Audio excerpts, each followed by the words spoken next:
Dengarlah hai orang Israel, Tuhan itu Allah kita, Tuhan itu Esa.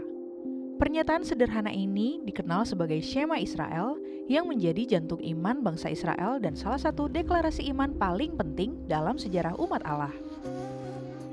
Bagi orang Kristen, Shema adalah pintu untuk memahami kasih dan ketaatan sejati kepada Tuhan. Tapi, bagaimana Shema Israel muncul dan bagaimana relevansinya bagi kita saat ini? Inilah dia fakta Alkitab.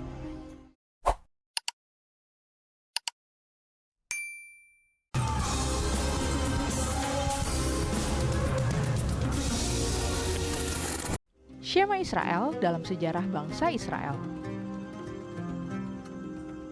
Shema Israel pertama kali muncul dalam Ulangan pasal 6 ayat 4-5 di tengah pidato terakhir Musa kepada bangsa Israel sebelum mereka memasuki tanah perjanjian.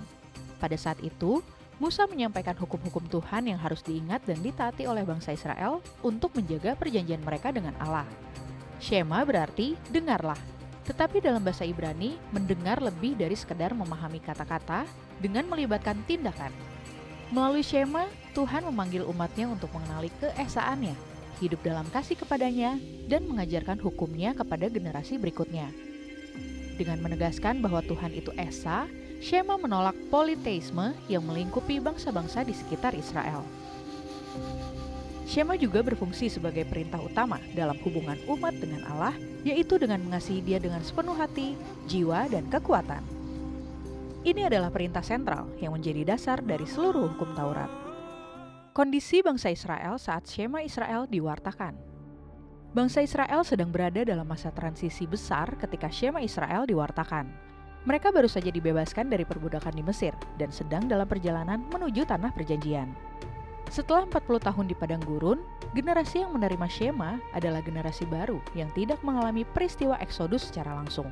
Oleh karena itu, Musa mengulangi hukum-hukum Tuhan untuk memperbarui perjanjian antara Allah dan umatnya.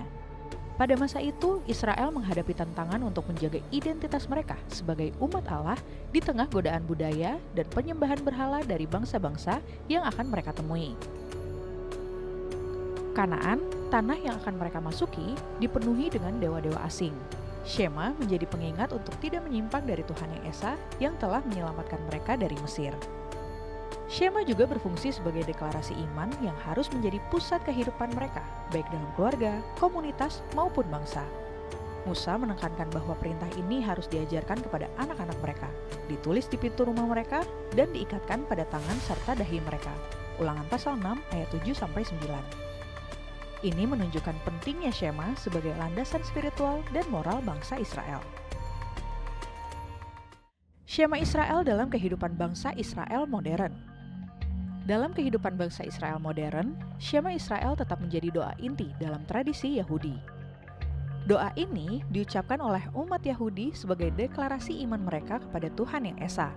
Shema juga sering menjadi doa terakhir yang diucapkan seseorang menjelang kematian, melambangkan ketaatan penuh kepada Tuhan hingga akhir hayat. Praktik melafalkan Shema dilengkapi dengan simbol-simbol fisik seperti tefillin, kotak kecil berisi gulungan ayat-ayat Alkitab yang diikat pada tangan dan dahi, dan mezuzah, gulungan ayat Alkitab yang ditempatkan di pintu rumah. Kedua benda ini mengingatkan orang Yahudi untuk menjadikan Shema sebagai bagian integral dalam kehidupan sehari-hari mereka. Selain itu, Shema Israel juga menjadi simbol identitas dan persatuan bangsa Yahudi, terutama di masa-masa sulit. Relevansi Shema Israel bagi orang Kristen.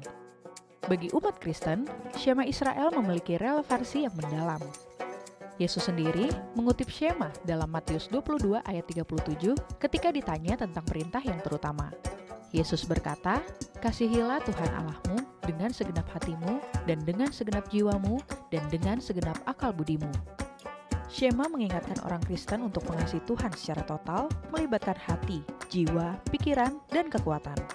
Kasih kepada Tuhan adalah dasar dari semua hubungan lainnya, termasuk kasih kepada sesama. Matius 22 ayat 39. Shema juga mengajarkan pentingnya menjadikan iman kepada Tuhan sebagai pusat kehidupan keluarga dan komunitas, mengajarkan anak-anak tentang Tuhan, berbicara tentang firman-Nya, dan menjadikan bagian dari rutinitas sehari-hari adalah prinsip yang masih relevan bagi keluarga Kristen saat ini. Selain untuk deklarasi iman dan doa, Shema Israel adalah panggilan untuk hidup setia kepada Tuhan yang Esa. Bagi umat Kristen, Shema menjadi pengingat untuk menempatkan Tuhan sebagai prioritas utama dalam hidup, mengasihinya dengan sepenuh hati, dan menjadikan firman-Nya sebagai panduan sehari-hari. Dalam dunia yang penuh distraksi dan tantangan, Shema mengundang kita untuk kembali kepada dasar iman kita, yaitu kasih kepada Tuhan. Kiranya melalui pemahaman tentang Shema Israel ini, kita mampu untuk hidup lebih taat kepadanya dan menjadikan hidup kita sebagai kesaksian bagi dunia. Dengarlah hai orang Israel, Tuhan itu Allah kita, Tuhan itu Esa.